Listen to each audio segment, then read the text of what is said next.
rapport entre le local et le global à partir de différentes expériences, que ce soit des expériences espagnoles, mais aussi des expériences italiennes. Ce qui est ressorti, c'est l'importance de penser en termes de lieux, avec notamment l'importance des centres autogérés italiens qui permettent de faire le lien entre différents domaines, que ce soit la santé, que ce soit l'éducation, mais aussi entre différentes minorités, différentes classes sociales, avec l'importance de surreprésenter que ce soit des différentes classes sociales ou différentes minorités, que ce soit les femmes. On a souligné par exemple le problème, que ce soit ici ou dans la municipalité de Grenoble, qui est une surreprésentation de la classe blanche aisée, enfin classe moyenne, etc. etc. Ouais. Oui, avec aussi l'importance de s'appuyer, avec l'exemple d'une association qui est à Belleville, de s'appuyer sur les acteurs qui existent déjà.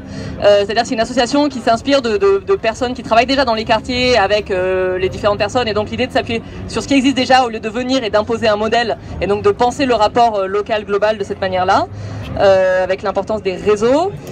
On a eu une proposition de la part de l'Espagne d'une carte où seraient catalogués les différents lieux où il y a un lien possible ou non entre les municipalités et le local pour penser à un niveau plus global. Et donc c'est quelque chose qui apparemment se fait déjà en Espagne. Peut-être que la personne qui l'a impulsé pourra le présenter plus en détail après. Et ensuite on a mis en avant la volonté de l'importance et la possibilité d'autonomie et d'autogestion à un niveau local, ce qui ne peut pas forcément se faire à un niveau global, et donc l'importance de s'appuyer sur ce local pour aller plus loin. Voilà.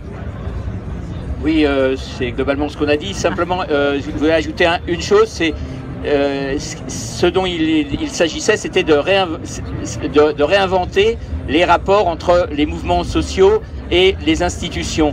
Et pour les réinventer, il faut partir des intérêts des populations, c'est-à-dire des intérêts et des besoins, par exemple en termes de santé, d'éducation, de culture, de revenus, de logement. Et donc sur tous ces terrains, il faut d'abord défendre le point de vue des populations pour pouvoir construire un rapport de force et pas simplement prendre le pouvoir dans une ville, quoi, hein. C'est pas simplement une question de vote, mais une question de construction de rapport de force à partir des intérêts finalement du peuple, quoi.